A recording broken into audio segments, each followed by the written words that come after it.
Sa wakas, matapos sarangin ng China Coast Guard ang PCG, nakabalik na raw ang Philippine Coast Guard sa Sabina Shoal at may kasama pa tong Philippine Navy warship.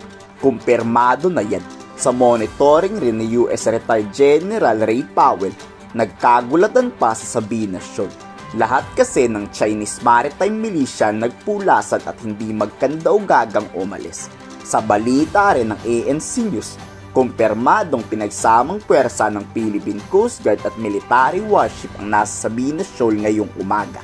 Nakaangkla na raw sa Sabina Shoal ang mga barko at na-surprise na lang ang China dito. Mas maganda nga yung nahuhula sila kung saan. Kasi pag alam na kung nasaan, doon sila pupunta yung parang magnet siya, So, that is our approach na hindi as much as possible na hindi natin i-reveal kung nasan sila.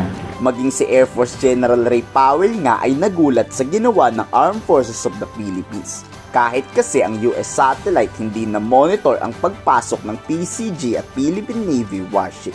Posible raw na nagpatay to ng tracking radar kaya nakapasok muli sa Sabina Shoal. Tapos naaktuhan pang Chinese Maritime Militia lang ang nandoon. Walang laban kung Chinese Maritime Militia lang. Magtatakbuhan talaga yan pag Philippine Navy warship ang kaharap. Pero kung Chinese Coast Guard ka yan, for sure papalag ang mga yan. Matalino raw ang ginawang strategiya ng Armed Forces of the Philippines. Sagot natin ito, problema natin ito. Hindi kinakailangan na iasa natin sa mga kaibigan natin itong problema na ito.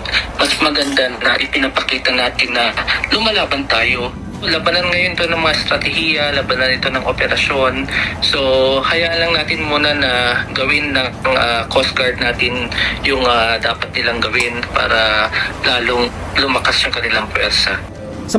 Wala pa rin ng US na tumulong sa pagpunta ng Pilipinas sa Sabina Shoal. Nangangahulugan raw na kaya pa ng ating bansang lumaban at matigasan sa China. Ang problema lang dito, teritoryo natin yan, tayo pa ang nagpupumilit pumasok dyan. Hindi porke may ganitong problema ay dudulong kaagad tayo.